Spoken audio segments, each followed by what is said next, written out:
Yes. Oh my goodness. Surprise, surprise. Anybody watching live?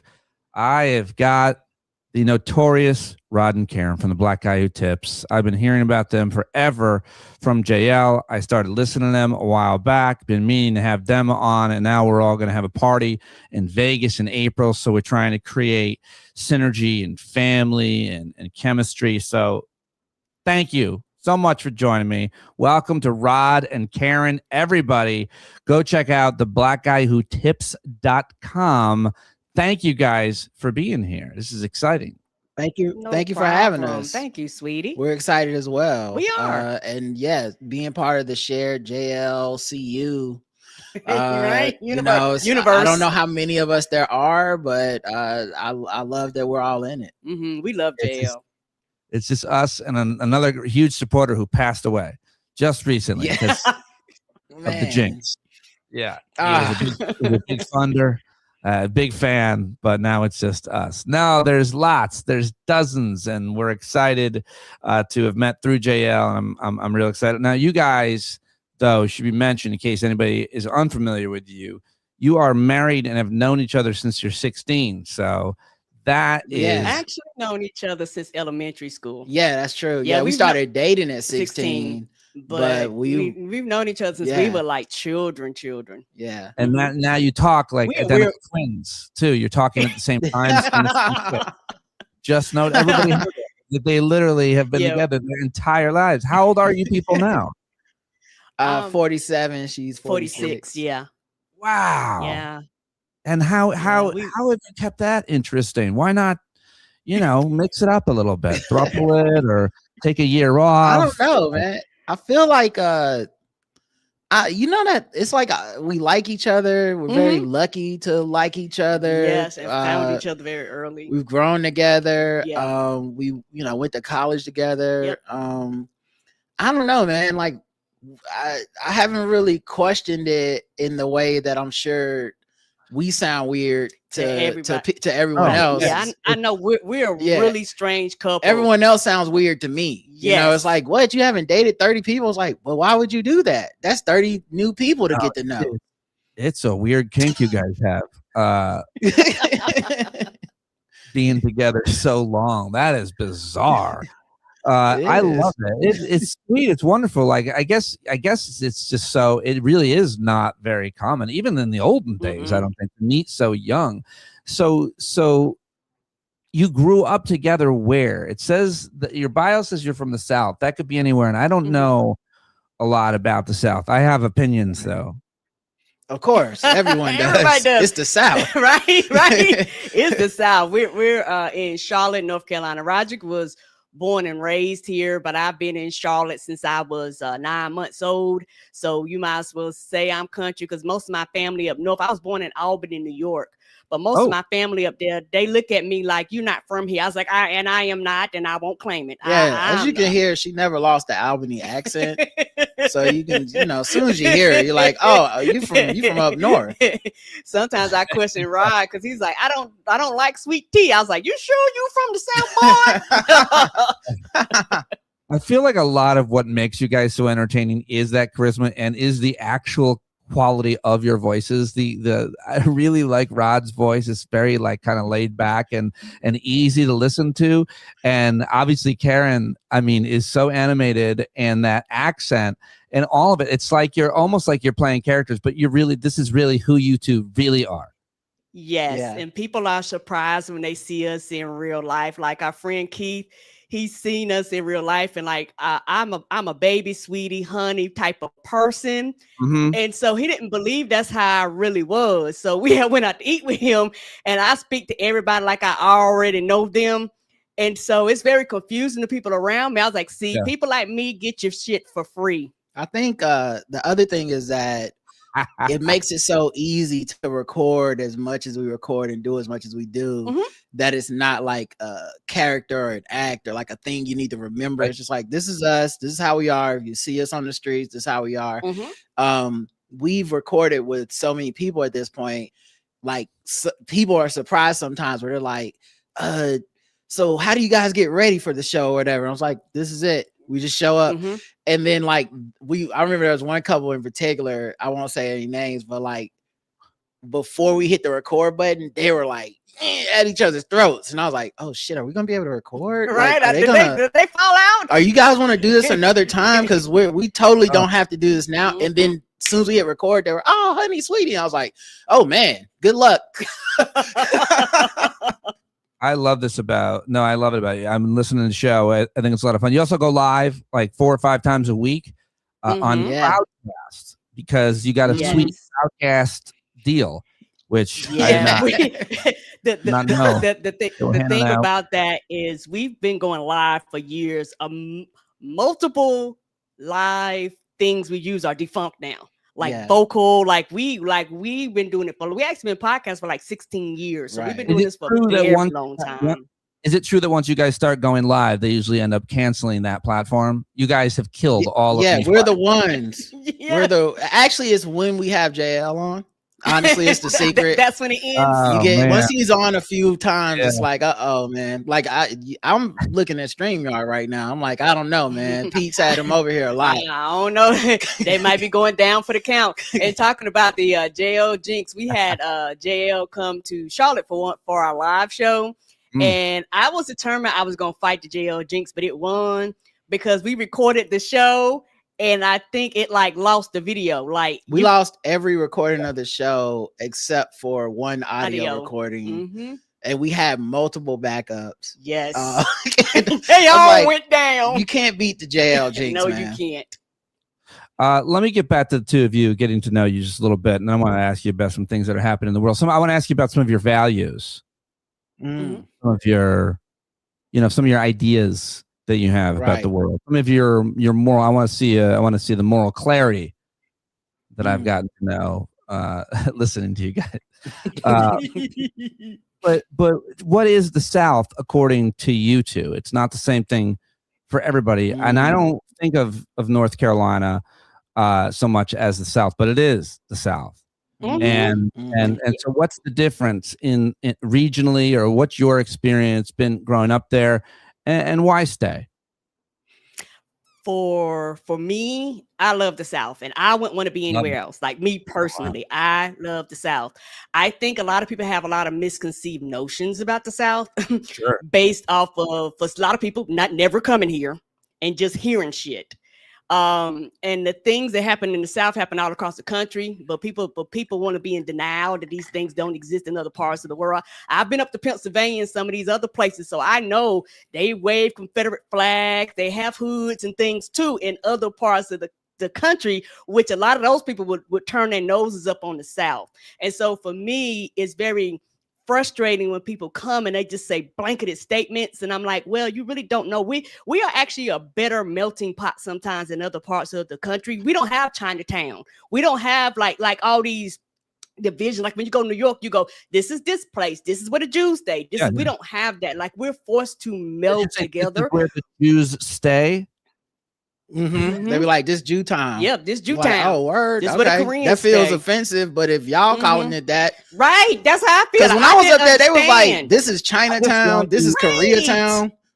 I was confused. Karen, I just want you to say a few more ethnicities and then stay to make it a little less edgy. This is where the Jews fine. But left out alone there, I want where the Koreans stay. There's a Koreatown. I know what you're saying, though.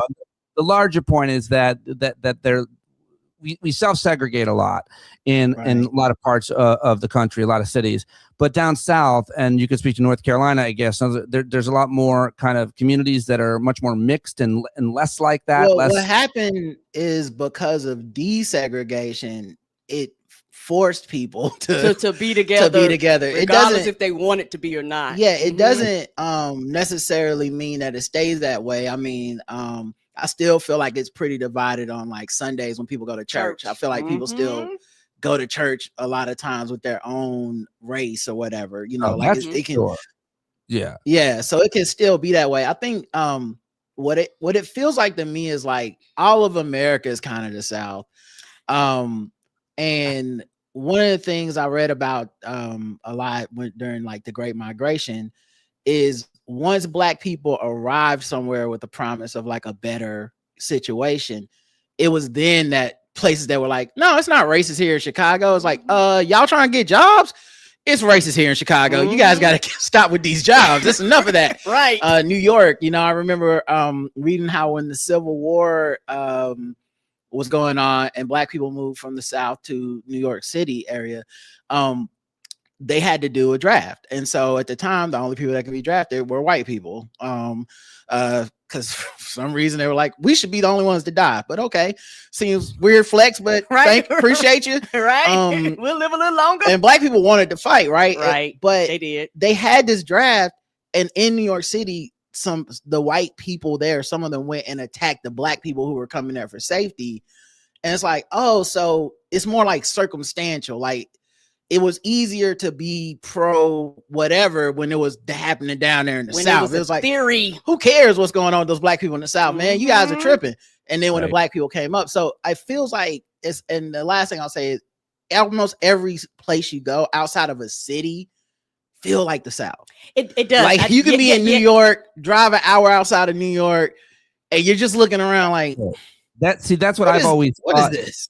That growing up in upstate New York, and I grew up technically in Syracuse, but I grew up in farmland around me, you know, kind of school, all white, Christian, in the 80s, 90s. Deer season started, half the class was gone. So, you know, grew up in the lake. Grew up boating. I don't know why that's so funny. We grew up boating, but basically it's true what you said. Wait, like, why was half the class gone during deer season? To hunt deer, or they were deer? You were going to school with deer. To hunt deer. And they were like, let me get out. Your daddy was like, I can't be seen here with these humans. We getting ready to get some deer for the winter. By the way, I love deer and I'm obsessed with them. Yesterday I was on a run. I exercise a lot, and this deer was like in long, like high weeds, and it stopped, frozen, and like a child playing hide and seek.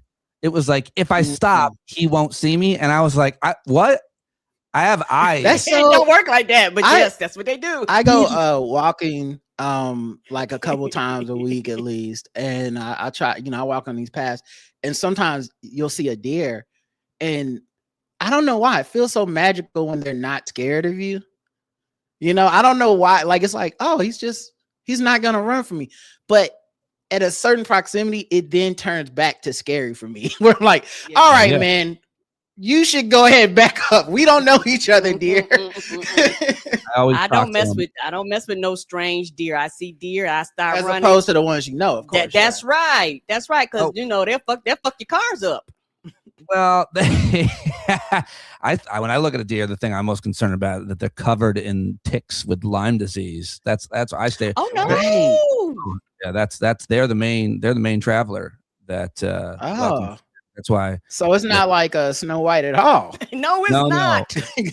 No, but they're delicious. Moving on. So that's, I was saying that the country, like where I grew up, seems like what I thought the South was. And it's kind of like you're confirming it by saying, yeah, the South is everywhere. You just have to. It's not like we didn't see Confederate flags and, you know, pickup trucks and all of the culture that I thought was similar to the South. And so when I've learned about and been in the South and had arguments about it, or when people talk about Southern culture, I'm always like, I don't think it's that different from upstate New York, rural farm hunting land culture. The music, the traditions, religion, like I don't think it's that much different. We have different relationships with weather. The other thing is politically, I don't want to run from the fight that like my ancestors have been fighting.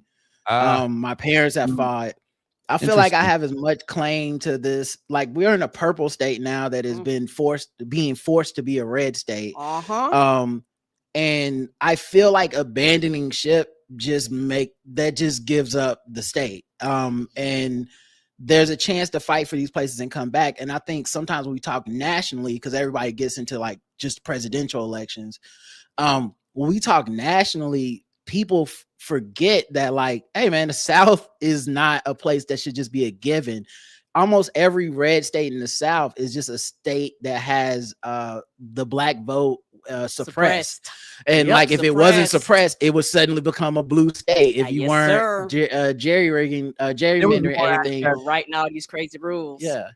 Yeah, if there was more access, if there weren't obstacles in the way, and if the districts weren't gerrymandered, and if it was an honest democratic outcome, and I would maybe argue if black folks, especially in this case, or liberals, you could say, would vote in higher numbers. Can I add that one?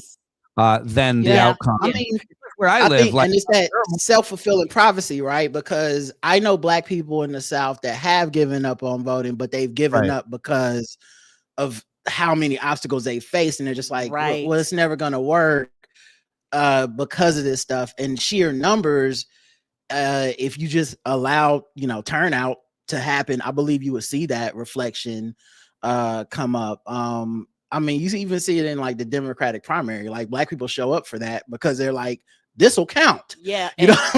Like even as like, I know people from outside of these states get frustrated, but it's like that's when they know it's not rigged. And they're like, okay, I can have a say in my voice. Right. And also I think for me, the thing is the black women are like the number one voting populace. Yeah. Like we come out to vote. And the thing is, we always vote for survival. A lot of people don't have to vote for survival, so they can do all this theory shit now because they're not voting for their lives. I'm not trying to be funny. They're voting for other shit that's irrelevant to, I might die tomorrow. My family member might die tomorrow. We might lose food stamps. We might the situation is a little different. And before, when you were talking about when you talk to people down here, I think a lot of people down here hold like a chip on their chest because I know for me personally, sometimes you get tired of other people just saying, y'all ain't shit, you're down south. You talk slow, you're ignorant, you're dumb because you're down south. You be like, when they do national scores, everybody scores terrible. I feel all those stereotypes are fairly accurate. Not about you. Well, where's Donald Trump from? What part of the South? New York City. Oh, my bad. Not the president. Listen, I mean, if you want to like name one at a time, I'm talking about the aggregate population of a region. Couple things. It's interesting that you say I want to stay here and fight. Some people are leaving you're talking about in North Carolina. I mean, some people are leaving the country. It's also interesting that you say, the motivation for black folks to vote. The point made, of course, about black women and survival, I think is really well said. It's like I'm trying to survive, not regulate my 401k or get lower premiums in my healthcare. All that would be nice. Right. Everybody wants that, but it's about survival. But the other thing is that you mentioned is the kind of cynicism around black voters who are just disenchanted with the system. And when I've run into whether I was out trying to, get this is where it happens the most, when you're trying to get people to register to vote.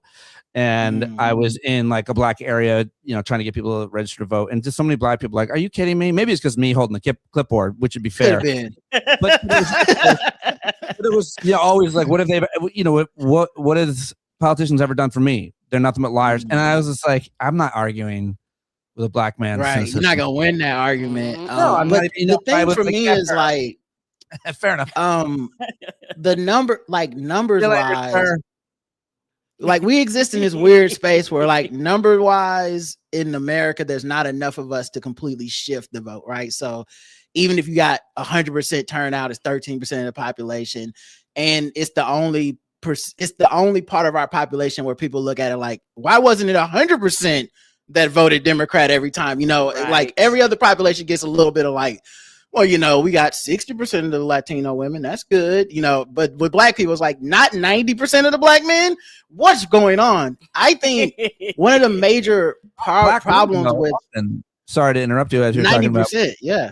But black women, it's like 80-90% Democrat. It would, yes, and they've actually lost ground the second time Trump run, like the small percentage, but that speaks to America. Yeah, that speaks to the country as a totality. But the thing for me that I think hurts our political apparatus and our media apparatus, we spend way too much time concentrating on the few black people that aren't going to come vote for Democrats or whatever. It's inexorbitant compared to the amount of effect they have on the election. The amount of times I've turned on MSNBC and it's like Charlemagne the God, and they're like, how come black people not? And I'm like, that guy's not a politician.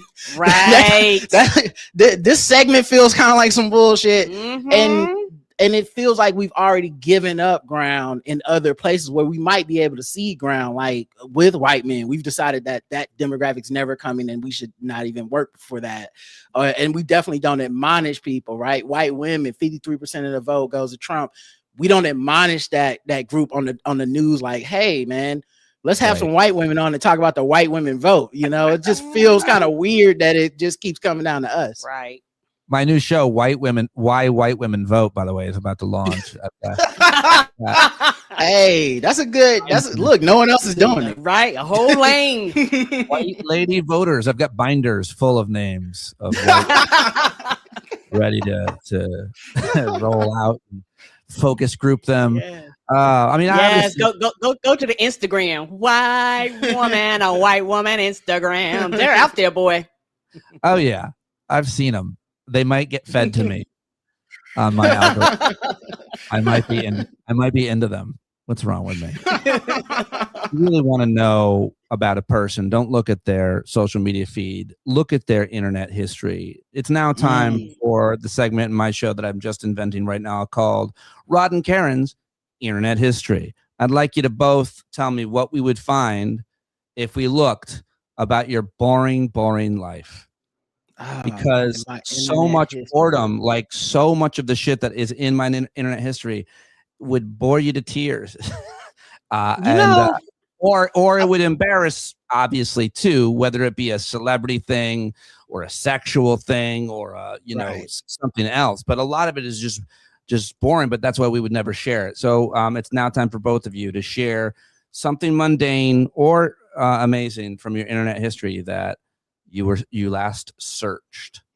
I already know the last thing that I searched was how to fix our ceiling fan, but which is not fixed. Ruining yourself.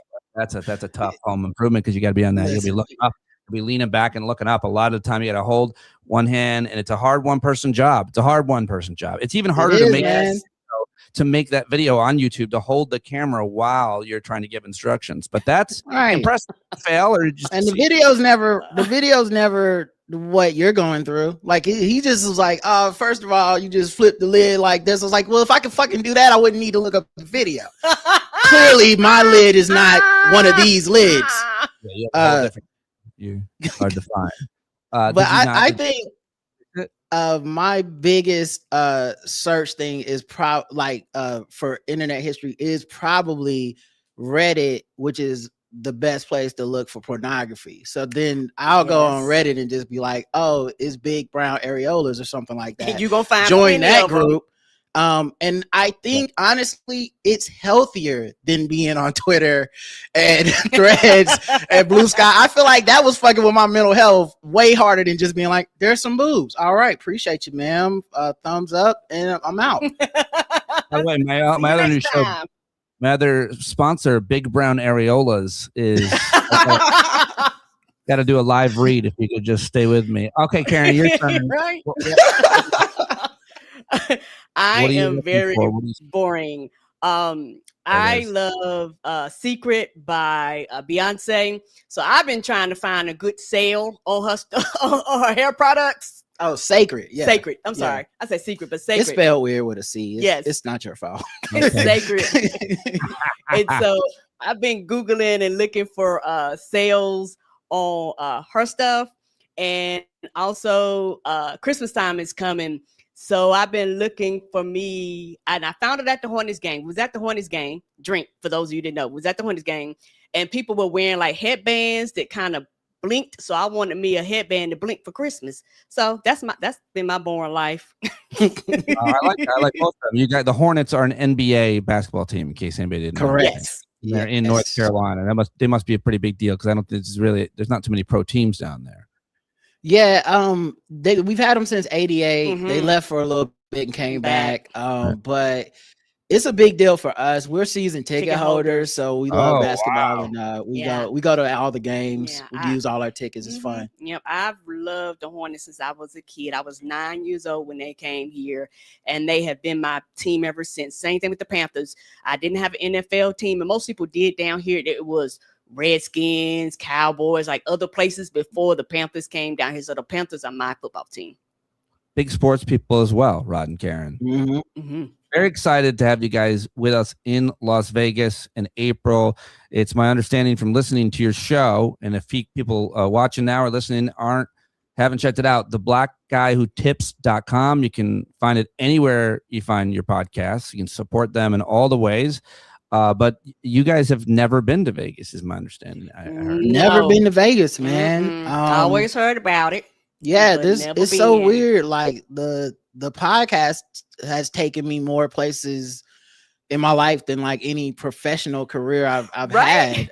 Washington, California, places that I would have never went otherwise. And Vegas is like, I can clearly say without even being there, I don't think I'm a Vegas guy. Meaning I'm an introvert. I'm low key. I don't like. It's not like let's get fucking drunk, man. See some titties. I don't gamble. So for me, if I go like, I want to see the. I would go see the shows. Oh, let's go see the show. But this is like the perfect way to go. Is my point. Is like, oh, cool. We're doing some podcasting, so we'll have something to do for sure. We're gonna be around some like-minded people. Yes. And it'll be in Vegas, so I can check it off on my list of like, I've been to Vegas, and then people will be like, so did you take the helicopter tour to the city? It's like, no, that's crazy. No. Why would I do that? Why would I do that? Don't do that. That seems like a wealthy person thing too. I know it's not. I mean, people can afford a tourist helicopter. People do it all the time, but it just seems like a terrible choice to me. But so does building a city in the middle of the desert. I'm just telling you, Vegas is terrible place. That's what I hear mixed reviews on it. People that live there, they fucking love it and they'll defend it, and I will never stop attacking it. Our friends who are hosting us are amazing people. There are a lot of amazing people that live out there, but it doesn't. I can't be phony just because these are amazing people. You gotta keep it real. You're paying me to come. I can't be like, oh, I love Vegas. I don't like gambling. I don't like drawing energy sources to the middle of the desert. You know, if I see green grass and a golf club, course in the middle of the desert, I'm like, that shouldn't be here. Shouldn't be here. that's abnormal. All the lights that now they have the sphere. Have you seen pictures of this? I've seen pictures of it. Yeah. Yeah. You know what I'm talking about though, right, Karen? That big ass, it's huge. Thing, It looks like, as a nerd, it looks super cool for like the 2 minutes it's doing stuff, where like, it's the new. It is always doing stuff. You see it when you fly in, and you see it's a really crazy thing to see. What's hilarious though is when we were out there last year, my friend, longtime listener, Nick Martino, he was in the car, the back seat, and we were driving into Vegas, and you see this giant ball of light, and he goes, "Oh man, is that the sphere?"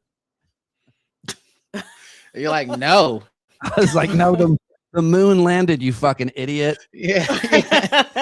If it's not, what is that like? If it's not the spear, man, we're fucked, right? If it's a UFO, we all in trouble. It's like the invasion has started. It's too late now. Do we even want to land? Dead. Like, turn this shit around, man. Why are we here?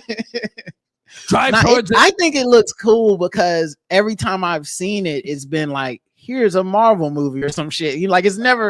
I've never seen it what it's just doing on a Tuesday, which I imagine if you live there must suck. I'm very much connected to nature. I'm very into sustainability and conservation, environmentalism. It's a huge part of my life. It's a huge part of my work. I think about how much I consume. It's always on my mind. If I'm driving in a car with a combustible engine, I got solar panels on my house, an electric car. I still eat a lot of meat, so that's my main. But I think about it a lot. So I'm always thinking about how much energy something draws. And so that's why I hate Vegas the most. Not only the energy, but the water, so that, but the thing, and I want to ask you this to move the ball along a little bit. The other thing that irks me, and I haven't ranted this year yet, and I do it every year, and plenty of reasons, but again, the main one is the energy component, is inflatable lawn ornaments.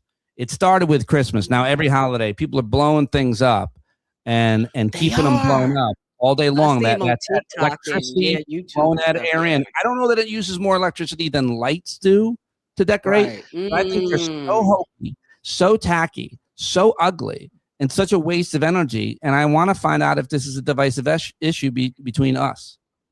It's not for me. I've never decorated like that, and my parents never did it either. Homeowners? No, we're renters. My parents have owned homes my whole life, and they never did it. And in my neighborhood, it wasn't a lot of people who did it. But I think down here it's a class thing. Yeah. So, because I walk in a part of town that I could never afford to live in, and all the time, it's like they're having a contest. It's not just one house on the block. It's like, oh, you got the inflatable wacky waving arm tube man. Okay, well now I got Rudolph and I got Santa. They're actually on the roof. And they're animatronic. Yeah, then somebody does the Cam Newton nod and be like, "Well, I'm gonna bring lightning from the sky." Like, it's crazy. Like each time they just want to outdo each other on the street. It's crazy, man. The other day I was walking through that neighborhood, and for the first time I saw it, like, and I was like, I kind of felt bad for the rich people that lived there for a second, because it was like, you know, crazy geeked out Christmas, Confederate flag, crazy geeked out Christmas. I was just like, oh, that Confederate flag guy is really fucking up the motif. At least put some lights on your flag. Come on, get in the spirit. Somebody just put a video. I just saw somebody post a video that there was like 5 houses on a cul-de-sac, and they all had the same giant inflatable Santa, like really big, and then the 5th house was a black one, same one. You know, you could just say, I like to take walks in a neighborhood I could never live in. It sounds like what you're trying to do is you're trying to set up a poor, wealthy white person to confront you so that you can get a lawsuit or whatever, or go viral when you start taping him. Listen, you shouldn't be walking in that neighborhood. You don't live there. And right. Hello, excuse me. People say, people say that, you're out here walking for they say you're walking out here for your health, and I mean, that's good. I am trying to turn over a new leaf, but I'm honestly walking, hoping to hit the racism lottery, guys.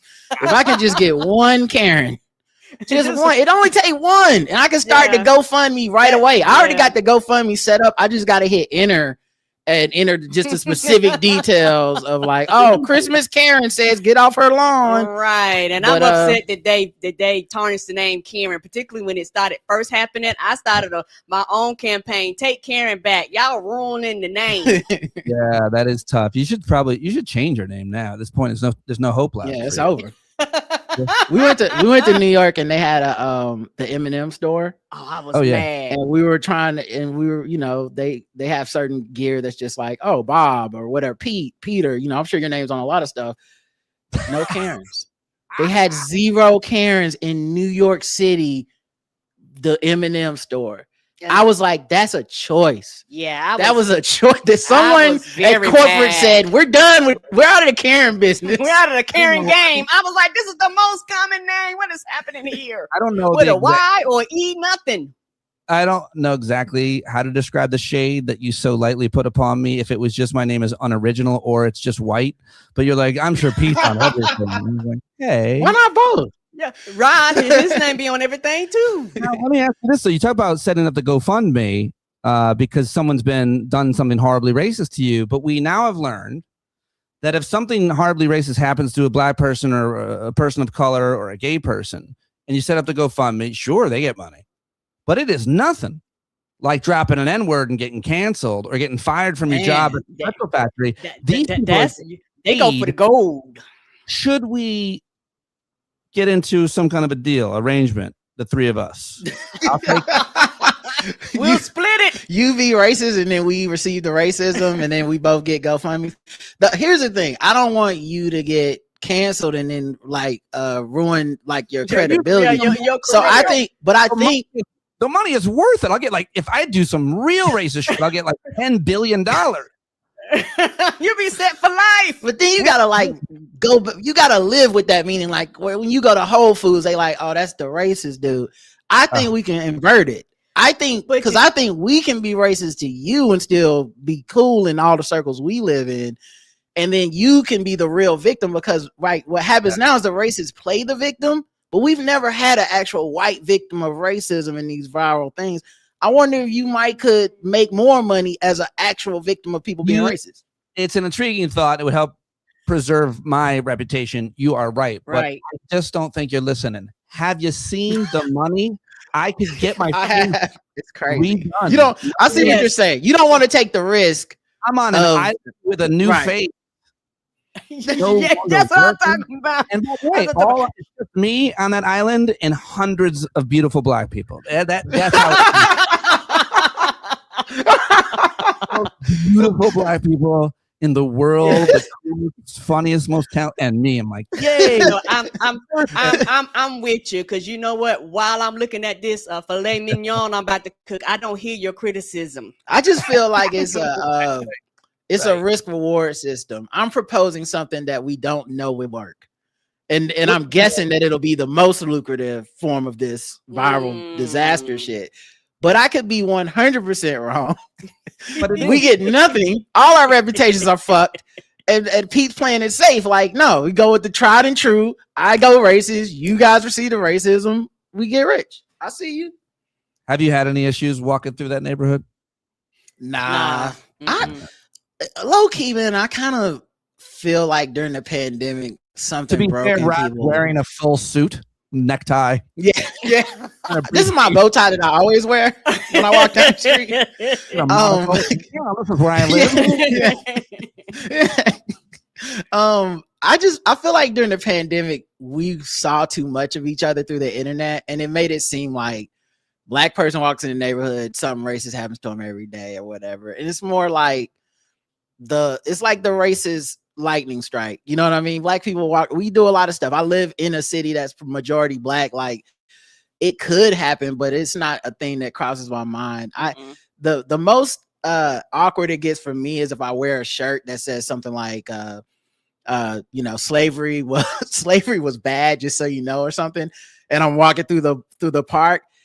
I'll get the awkward look away white people, and then I get the awkward solidarity white people. That's the most awkward it ever gets. It never gets racist, it gets racial. Will you attempt to explain the white man, black man nod? It's kind of complicated though. I don't know if we have enough time. It's when I'm walking, I feel like I try to mirror the person coming my way. Okay. Yeah, I meet their energy. Yeah. I try to meet the energy. I do recognize I'm a man. People would rather see a bear. It's some circles. Like, I don't know what the fuck's happening in everybody's mind. I don't want to cause any disturbance. I just want to walk. But I think white people like this move, the grimace on the face, head down nod, like the sir, affirmative or whatever. What is that? Do all white men do that to you? Do some white men do that? The vast majority of them hit me with them. They do. I don't know why. Just like you acknowledge. It's like the I Dream of Genie. Just the boom. There you go. I do believe it's a gender thing. I think it's a man thing. The nod. Karen, is it? Are you getting? I don't nod. I nod. I do it. Just to be clear, I was waiting to see what you thought of it before I admitted that I think I do it exclusively to black men, and I think something happened to me in college. I do. Now, why do you do this one and not this one? Because I feel like if you do this one, I know you cool. Yeah, up. Like I'm like, oh no, that dude gets it. He knows. Because most of us go up. For people just listening, Rod is really cocking his head all the way back, a very exaggerated swivel down. And if someone did that to me, I'd go, that guy's a psycho. I'd look away if someone did that to me. See, that's how we know if you know the recipe. I guess I'm not all the way. Like, one out of every 400 white dudes hit me with that, and I'd be like, oh. You know what? I'm not doing fuck both of you. This is what happens. I've seen this trick before. You challenge a black person on something they're saying because you've never seen or heard it before. It's like when I was in college and I asked my friend, a black man, I said, why do you have a cat? And he said, black people don't have cats. And I was like, what? What? And then I asked hilarious. And then I told another black person that they didn't have cats, and they said I was racist, and they were right because he was fucking with me, which is why this whole head nod thing. I think I'm trying to get you. Oh, he's not trying to get you. I promise you, baby. Some guys can look at me and be like, "What the hell? Kind of a fucking." Be safe. You know what? Honestly, be safe. I think you should stick with this. That's safe, but that's fundamental. I'm just saying, if you hit people with that joint. All right. The only way I think someone will be offended is more like how dare he know the secret head nod That's not who taught him that. They would look at you. I think I would get in trouble if you did that. I think they would be like, "Excuse me, sir. Who taught you that?" And then they would get a letter. They were like, "Excuse me, sir. Who invited you to the cookout? Where you get your ticket? Can I have validation? Who stamped this?" I carry my stamps. I carry my recommendations and my stamps. I have a link. I have a QR code. Here's my favorite. Here's the best story to explain that I've been invited to the barbecue is I was invited to the barbecue. It started at 4. I showed up at 4. They had me work. I put the grill down. That's what happened. Right. You show up early. Hours later was the first person who came. I was like, "What?" I showed up on time and they put me to work, and that was my first experience. I figured it out after my brother. Oh, baby, you ain't know. My brother just hosted Christmas at his house for the first time. He's in an interracial relationship, and they were like, we're gonna start at 3. And I told I was like, right, the white family. This is the white family. Is like we're starting at 3, and I'm like, man, it's no way. They not gonna start showing up at 6. Since I knew how it was gonna go, I made sure that me and Karen showed up at 3, even though we would never do that any other holiday. Because I was like, I don't want you to be like the only black person from our family there for like 2 to 3 hours, and they're gonna keep asking. So when's your mom getting here? Hey, is your brother still coming? Because they don't know that we're just coming at 7. Yeah, I was like, oh, they coming. They was like, are you sure? I was like, yeah, I am positive that they will show up. Now, what the time is another thing. Your brother's wife's family invited you to Christmas. That's they know what's up. They're Italian, so I feel like they can still cook. Yeah, and the food was delicious, and they did start on time. So like it was like no problem getting there at 3. I was like, the food gonna be hitting. Like I'll be full when my mama get here. I'm gonna be like, I'm ready to take a nap. My second plate. Did they do anything well-intentioned but unnecessary? How much did they talk about the black people they know? You know, man, honestly, none. I was surprised. Okay, yeah. All right, we're getting better. But to their credit, they kind of steeped in the. They're just like good solid earth people, but they're kind of steeped in like the being around black people. They were like a military family, and that can go one way or the other. And they went the other way, the way of like, listen, everybody's just here to do a job. We're all, and so I can get along with them, and they get along with us. So we had a great time. They were fun. You guys talk a lot of politics on your show. How would you describe your politics? I think you identify as progressives.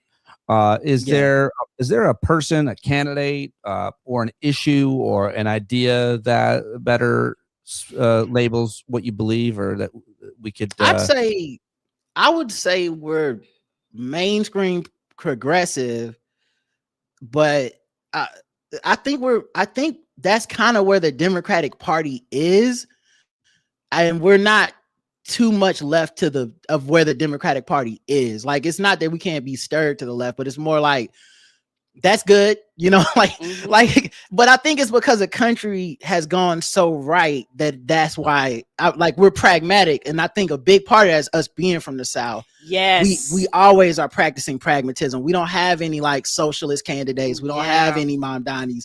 Not that we wouldn't vote for them, but just literally we've always had to be like, she's close enough. I guess she can be mayor. That's fine. Yeah. And also the thing here, when you live in certain parts of the country, you're not worried about a perfect candidate. And so when people talk about perfect candidate, for me personally, that shit drives me motherfucking insane. There's no such thing. Stop it, y'all. And so for me, when you start taking out my age and how long I voted and things like that, I try to base myself in reality. And also, I am a Democrat, and I will be proud to say I'm a Democrat, because now people try to run away from that. No, I'm not running away from it. One side has decided that they don't want to run shit. Well, then we only have 2 parties, and everybody go, well, we need a third party. I've been alive long enough. Y'all have had time to start the shit. You're not going to start it. It's never going to come. So it's either choice A or choice B. Yeah. I like the way I've heard you describe what's wrong with the Republican Party a lot of times, Karen. And I like very much that your criticism is that Republicans don't know how to govern because they hate government.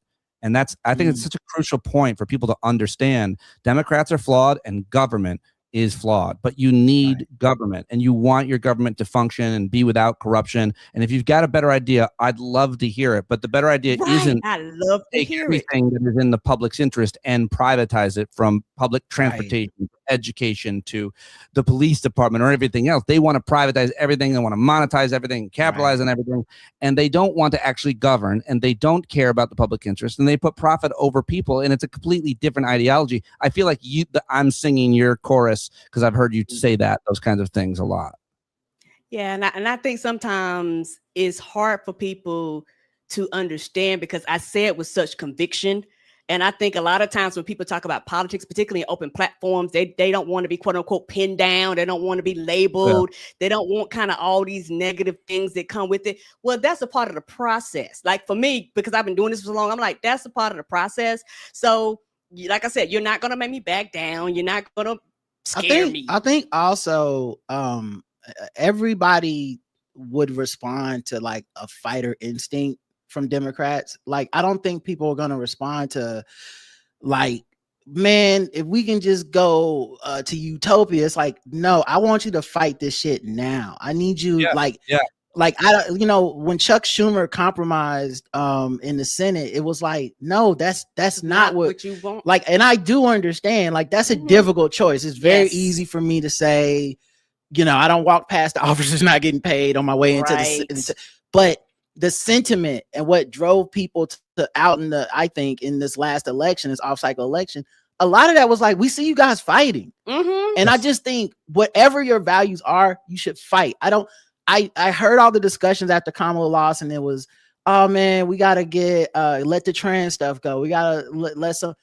I disagree. I think people will rally behind you if you fight for it. If you say, actually, we're not letting that go. We are right. We will be proven right. And if you have a fucking problem with that, we're not going to be the party for you. But if you're a person that's been sitting out going, man, these guys don't fight enough, you will get off your ass and go, okay, that's what I'm talking about. Republicans have taken the social issues and like subverted them and made it be like, no, if the only real way to talk in public about social issues is to be against shit. It's like, no. It's okay to be like, I don't want to compromise on this. Right. This is a non-starter for me. I want Gavin Newsom not to say, maybe we'll get some trans rights. I want to be like, we're going to fucking get it if you elect me. And we're going to get all this other stuff that people care about too. I think that's a stronger impulse. And we try to convey that on our show is like, be forthright and fight for what you want, as opposed to like always apologizing and compromising and talking yourself out of it, or acting like you're trying to get a toddler to eat. Like, hey, would you like some rights? Is that okay? No, fucking, we're gonna go get them for you. Let's go. Right. And I guess I grew up in the age where, when it comes to politics, your feelings were, quote unquote, important, but what was most important was the results. And so too many people are wrapped up in their feelings and their emotions, and they lose sight of the bigger picture. They would rather look good losing than to look messy winning, because it's a messy process. And so I'm like, the results are winning, because guess what? When we lose, I got to hear your bitch ass whine and complain about us fucking losing when you didn't do what you were supposed to do. You sat there and did nothing. And so for me, and I guess that's why I have such strong emotional feelings about this, because I am tired of, particularly on the Democrat side, the whining, the complaining, the fussing, the inside bickering. Because I tell people, you know what the Republicans did? They lost Roe v. Wade. They fought for 50 years to turn that motherfucker over. They fought.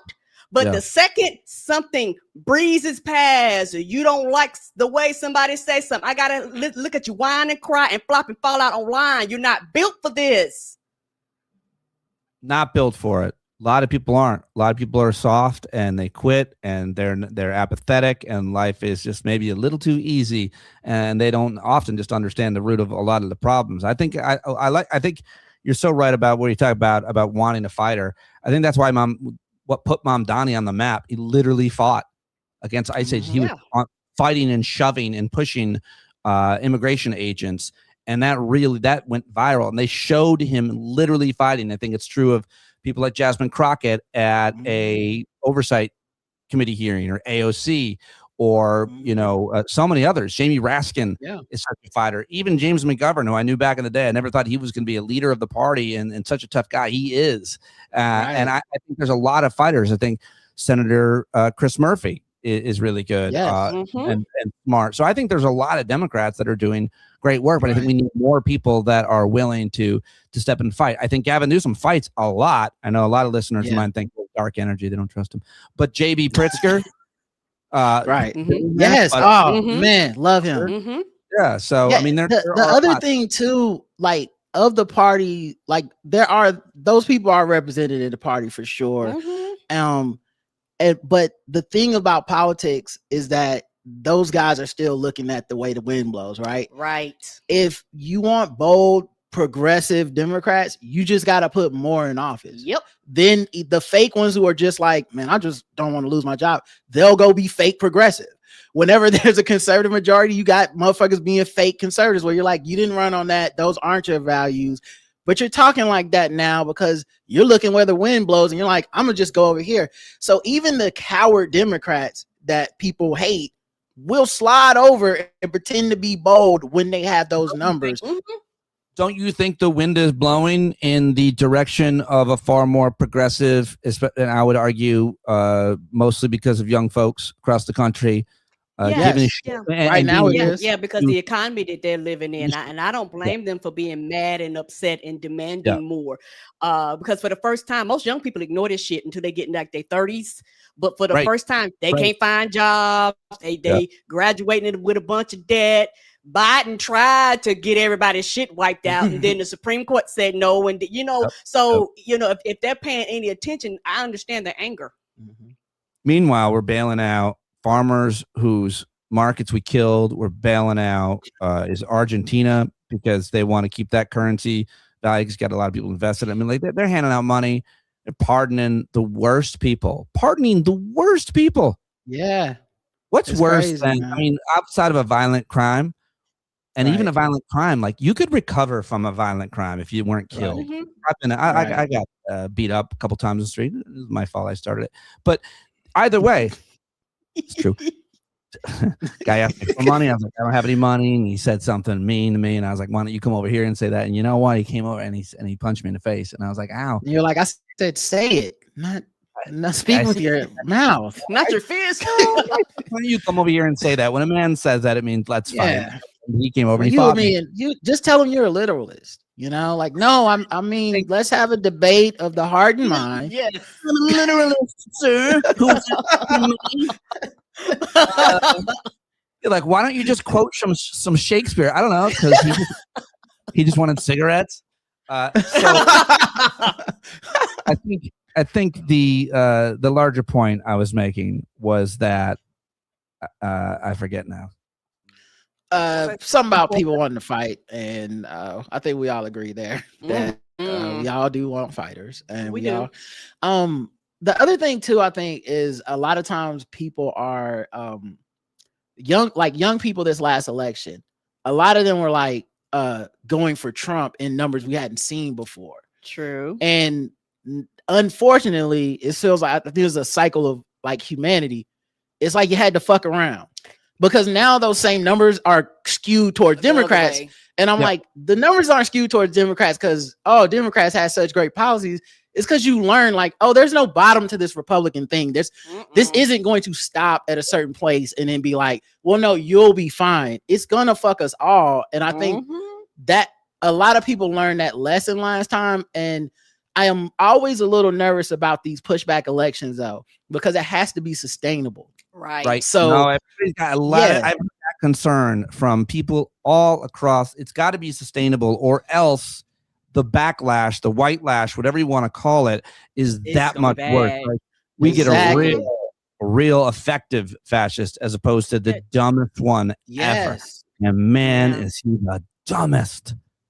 And Trump is a result of that backlash from Obama, actually. And people don't want to believe that, but I think a lot of this goes all the way back to Obama because Trump felt insulted when he went and they picked on him, and he's had that man on his list ever since. I agree with that too, for sure. For sure. He is a vengeful guy and super racist, obviously. And so he's going to hit back that much harder if it's a person of color or a woman or something insulting him. But I don't think the backlash, I don't think Obama was a candidate that is an example of what we're talking about here, where you're saying we need a real progressive because we get some corporate Democrat light, we're going to get something worse. And I think that that's true. But just going back to Obama, like he was the best we could do during that cycle, I think. He was also, I mean, I think the revisionism on Obama is funny because at the time, that's what progressive was. Yeah, that's what progressive like at the time, it was like, yo, this dude's a little fucking out there with some of the shit he's saying. Like it was like I remember one of his things was the not anti-war, like we need to get out of the war and it's like the war on fucking terror that everyone agreed to vote for. What the fuck is this guy talking about? But enough time passed that was the correct position that had been the crazy position a few years ago. And so like at that time that felt progressive. In 2025, I don't think that would feel as progressive to people now. I think having covered for SiriusXM and CNN both of his terms and covering Congress, I think that knowing what bills the House passed that got killed in the Senate because of the filibuster, and knowing how it's an anti-democratic body and not deliberative, if you looked at how progressive those bills were that Nancy Pelosi's passed out of the House during Obama's first term, on everything, on almost everything, on guns, they did do something about guns, just couldn't get passed through the Senate. They did do something on immigration, couldn't get passed through the Senate, even with Republican votes. They did do something on the environment, cap and trade. A lot of progressive bills passed. It's a couple of Senate's votes away because of that stupid body and Joe Lieberman, Connecticut, and the health insurance industry, and a couple of others, Joe Manchin, as well. And of course the obstruction, and of course the obstructionism, right? Because as we say that, we are also sort of excusing the Republicans from governing. Because what used to happen is maybe you don't get every Democrat, but you do get a couple Republicans, so you pass the thing. They decided at that point, and it's been like that since. We're not governing. Fuck that. 0 of us are crossing the line, and if you cross the line, you pay the price. And that is something that I want Democrats to take now. Like I need that energy now. Hakeem Jeffries got his people in line, so shout out to him because it was looking real shaky for him. But when the vote results come in, he keep having everyone show up. Chuck Schumer, dog, what the fuck, bro? Like you uphold your end. If they have the numbers that if Republicans want to do this shit, they can do it without us. Can do it. Force them to do the shit without us and stop being complicit. Force them to do it. Yeah, I'm a ageist when it comes to public service. You want old people gone? Yeah, no, I mean if you're over a certain age and it's clear you're not effective, like there should be no question. I think Bernie Sanders is, an exception. He's really old, but still seems to be very effective and have a lot of energy and doesn't mess up. He stays on message and stuff. But a lot of these other people, Nancy Pelosi. I think people say that about the ones they don't like, but to me, it's just effectiveness, right? Well, I think it's the effectiveness because like Nancy Pelosi was effective as fuck. No, I'm saying all old people are not equal. Don't get me wrong, but I'm also saying even the effective ones should be replaced by young, very effective Max Frost looking people. I'd like to see that. My problem is that and this is a cop out that I think to me young people are making. Go fucking take it. That's my thing. Why are we waiting for them? I'm fucking sick of that. Like take it out my old Nancy Pelosi she won't quit. Like then fucking go beat her. Right. Bitch. That's what the election is. We're the only party that has free democratic elections. Mom Donnie is the energy that I'm talking about. It wasn't like the Democrats won't give it to me. Go fucking take it. Yeah, there's no amount of money they can put into an election that can change how you are going to vote. There's no commercial you're going to see and be like, shit, I wasn't transphobic before, but fuck it. I guess I got to go Trump. It's not a money thing. It's a fucking get on the ground, beat them at their game thing. And I would primary every motherfucker. I wish everybody went through primaries every time because we should be having a litany of choices where we get to pick the one that best represents us. I agree. And I think we get a more representative democracy that way. But I feel like we give up when we are like, you should quit because you're old. No, we should fire your ass because you're old. As voters, that's what our job is. Yep, because I'm gonna tell you one thing. One day I'm gonna get old, bitch, and I'm gonna tell you one thing. You want my job? You better punch me in the face and take that motherfucker. I'm not giving you shit, young people. Yeah, I'm still gonna be talking shit when I'm old too. I don't give a fuck. I'm gonna be more progressive than some of these young people too. I'm gonna be like, fuck it. They don't know how to get the job done. Come take it from me. And if you take it, you win. That's the rite of passage. I'll give it to you. I'm glad LeBron James ain't retiring. Wembanyama should come through and kick his ass, and then we're like, you know who's the GOAT now? Wemby. Why? Because he fucking took out LeBron. That's how it's supposed to go. Right. That's why I think our side's not that tough. We keep waiting for shit to just like work out for us, and we're not fighting. Wemby is a sports person. Yes, he's a basketball player for the Spurs. Yeah. I'm not. What are you into? What are you into, Pete? Movies?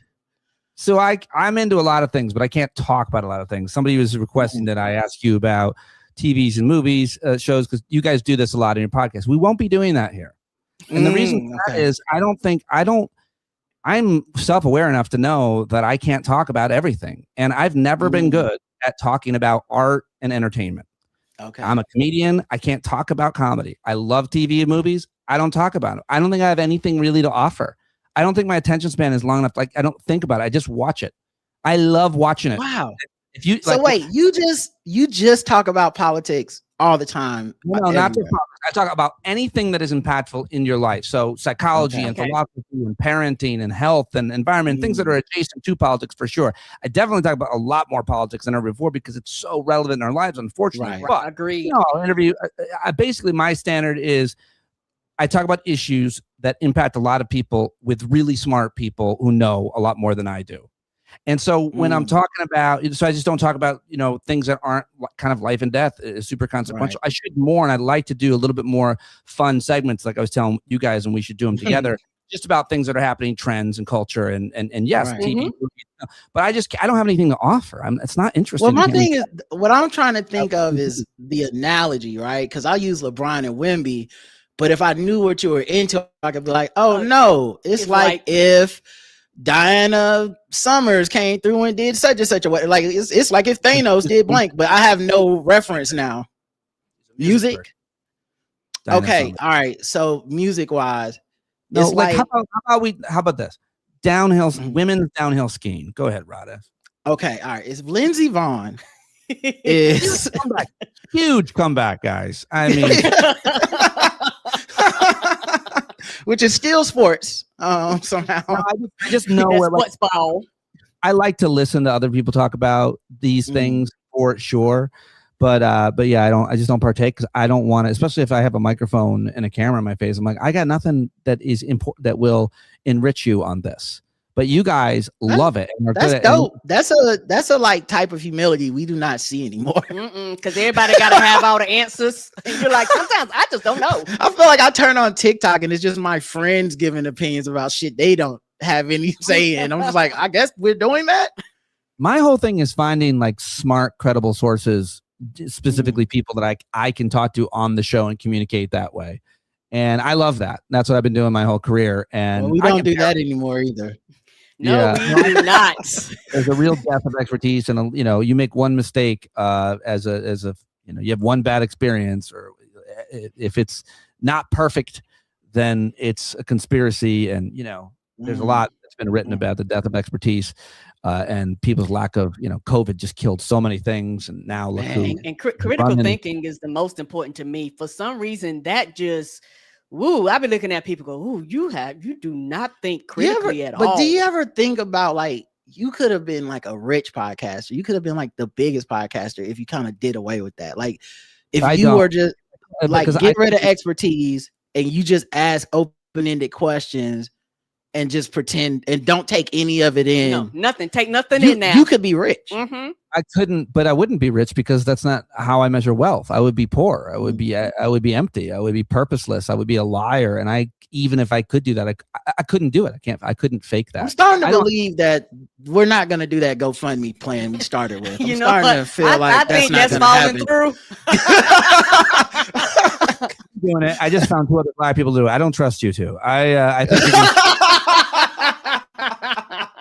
I think I'll do my part. I'll do my part. And like, I have no idea. Volunteers.